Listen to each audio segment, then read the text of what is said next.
The movie starts with three men hunting in the woods. One of them, Dale, separates from his friends to chase an animal. Soon, Dale finds the animal and gets ready to shoot. Suddenly, a big bald man appears and pushes Dale off a cliff, killing him. This man is Ryan Verrett, a former cop who wants revenge because his family was killed a few years ago. Dale was one of the killers. After killing Dale, Ryan drives to a small town called Hope. This town is controlled by a violent biker gang. Even the sheriff is scared of them.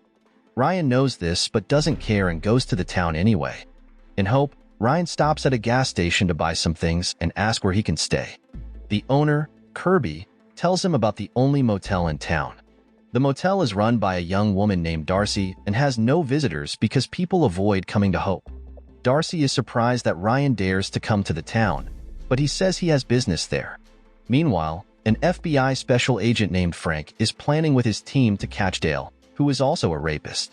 While they are talking, another agent comes in and tells them that Dale has been found dead. The scene then shows a flashback to when Ryan was a cop. He was at a party with his family and friends when a group of criminals arrived and started shooting at everyone, including Ryan and his family. The leader of the attackers, Drake Santiago, did this because he hated the cops who put him in jail before. He wanted revenge by killing those cops and their families. Ryan was one of his targets, but somehow, Ryan survived even though he was shot. In the present, Ryan is driving around the town when he sees some bikes parked in front of a building. A member of the biker gang comes out and gets very angry because a dog is barking at him. He pulls out his gun to shoot the dog. Just before he can fire, Ryan stops him and teaches him a lesson by beating him up. The noise made by Ryan gets the attention of the gang members inside. They come out to see what is happening. The gang leader is there, and he is Drake. Drake doesn't remember Ryan's face, which makes sense because he has killed many people. Even though Ryan has beaten up one of his men, Drake decides to let him go because he has important things to do. However, Drake is still suspicious of Ryan. So he tells his younger brother, Rexo, to watch the bald man. The next day, Rexo met Drake to tell him that a club owner refused to pay the security fee. Angry, Drake challenged the club owner to a one-round boxing match. He promised that if the man won, he would never ask for the security fee again. Even though Drake was old, he was still very strong. He beat the big man easily. Drake decided to let the man go. He still needed his money, and the man couldn't pay him if he was dead. Drake and his gang made money in other ways too. Besides watching the meth lab, he had to keep an eye on Ryan. That night, Rexo went to Darcy's motel to ask if a big bald man named Ryan was there. Darcy refused to answer, so Rexo threatened her. He said he would send her to hell if she didn't tell him where Ryan was. Ryan was at the motel and heard Rexo threatening Darcy. He stopped Rexo the only way he knew how, with violence. Seeing Rexo being beaten, Darcy warned Ryan that Rexo was the younger brother of Drake, the gang leader. Drake would seek revenge if he found out his brother was hurt. Ryan didn't care. He took Rexo to the front of the gang's lab and tied him to a car. Then he let the car drive into the lab, causing it to explode. Rexo died in the explosion, the lab was destroyed, and Ryan was happy. Drake and the gang soon noticed the explosion. They rushed to the lab, but could only watch the flames. Drake was furious when he found out his brother was dead. Not long after, the sheriff and one of his deputies came to see what had happened. Drake and his gang were still there. When Drake saw the sheriff, he walked up to him and threatened him. He said if the sheriff tried to interfere, he would kill the sheriff's family. The sheriff was too scared to argue with Drake. He thought that by letting the gang do what they wanted, he could stop more violence in the town. The next day, Ryan targeted a gang's truck that was delivering meth to another city. He followed the truck quietly, then deflated its tire, making the driver get out.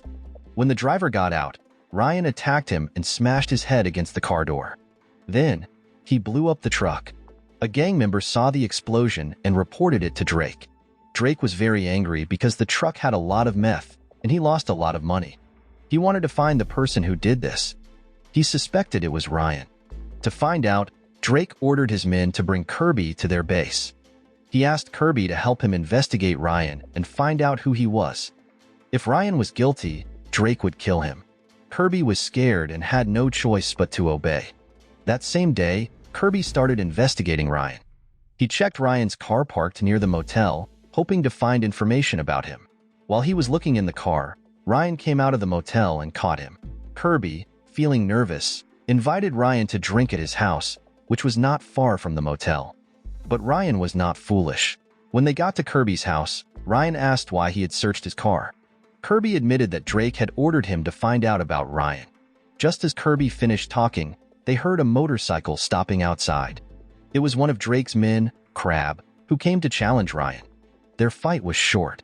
Ryan defeated Crab, but let him go. Meanwhile, Drake was investigating by talking to the sheriff. From their conversation, Drake learned that Ryan was an ex-cop who quit after his family was murdered. Drake thanked the sheriff for the information and gave him some money. Later that night, Drake and his men went to Kirby's house while he was asleep. Drake was disappointed that Kirby couldn't find information about Ryan. As punishment, Drake ordered Crab to kill Kirby. Ryan found out about Kirby's death the next morning. He knew it was Drake's gang who killed Kirby.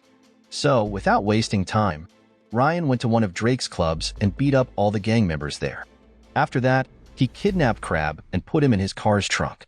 Then he killed Crab and dumped the body in front of the gang's headquarters. Drake was furious to see his favorite man dead. He ordered all his remaining men to gather and prepare their weapons to hunt down Ryan. Later that night, at the motel, Darcy heard suspicious noises outside. She got up from the couch and grabbed her shotgun, ready to shoot whoever broke in. But Ryan, guessing it was his enemies, asked Darcy to take cover behind the reception desk. Moments later, the front door opened slowly and Drake's men entered. Ryan waited until they were all close. When they were within reach, he told Darcy to turn off the lights. Total darkness filled the room and gunshots rang out. When Darcy turned the lights back on, she saw all the gang members were dead.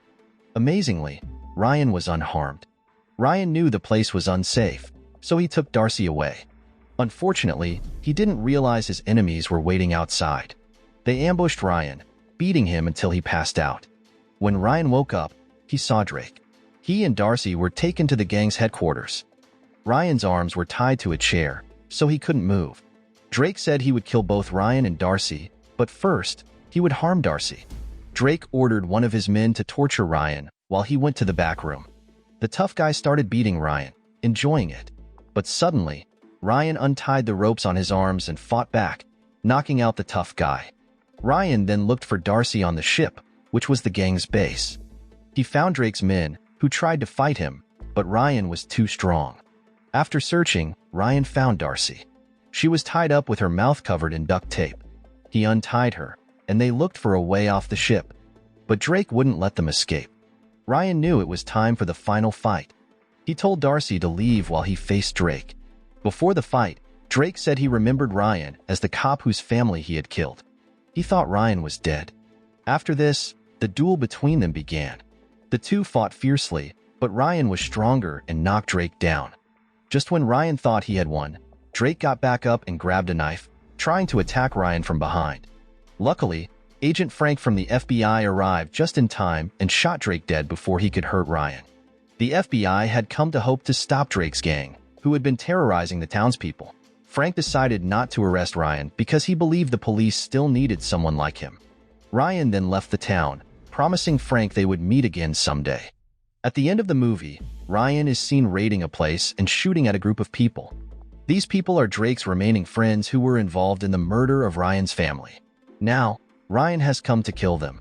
So the moral of the story is if you're planning to take on a whole gang by yourself, make sure you're a former cop with a serious vendetta and a knack for turning explosions into your personal signature move.